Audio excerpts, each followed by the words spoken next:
it's Pastor Dan from Dexter Gospel Church. Thanks for watching this Proverbs Practical. Today's verse gives us the foundation for all true wisdom. We're in Proverbs 9, verse 10, and it says, "The fear of the Lord is the beginning of wisdom, and the knowledge of the holy is understanding." This, to me, is one of the key verses of the entire book of Proverbs. This tells us that the fear of God is where wisdom starts. Without that, you're not even on the right track, let alone very far down it. There are many intelligent and cunning people, like Jonadab in 2 Samuel, who have no true wisdom, because their wisdom is all of this world, and it will ultimately even fail in this world, because God is both the builder of this world and the author of true wisdom. So, the fear of the Lord, beginning of wisdom. What is the fear of the Lord? It would be easy to simply say that it's a reverence for God. And that would be accurate, but what does that even mean? I find it useful sometimes to define things by looking at their opposites. The contrast that's drawn in Proverbs is between the fear of man and the fear of God. We know almost intuitively that the fear of man is being worried about other people, being concerned with their opinions and their reactions about what we do and say and believe. It's letting concern for other people shape what we do. It's putting what other people think ahead of what we or God think. If the fear of the Lord is then contrasted to that, the opposite of that, then the fear of the Lord is being more concerned with what God thinks than what anyone else thinks. It's letting God shape what we do because we're most interested in and concerned with what He thinks and what He will do.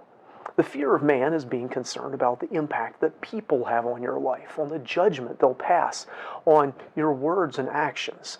So the fear of God is being concerned with the impact that God has on our lives, on the judgment that He will pass on our words and actions. In other words, people who put God first in their lives have started on the path of wisdom. People who let God's Word, the Bible, determine what is right and wrong instead of their preferences and opinions or the input of other people have gotten onto the right track.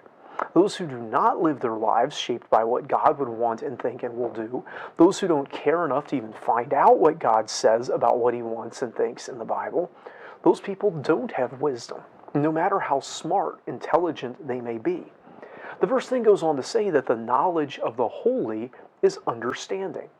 Understanding and wisdom are so closely linked that back in the last chapter, verse 14, wisdom declared that she is understanding.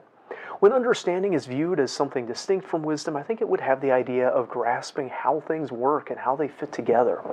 Since God, the Holy One, is the one who made everything, knowing more about God, the knowledge of the holy, leads to a better grasp on how things work.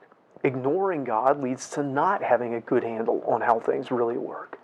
These two components, the fear of God and the knowledge of the holy, the knowing God, are where wisdom really starts. Caring about God and knowing about God. It doesn't matter much if you're concerned with what God will think or do if you don't have the knowledge to know what God might think or do. Not only that, but knowing God leads to caring about God and what He thinks and will do. If we want to make truly wise decisions, that process begins with a focus on the Lord.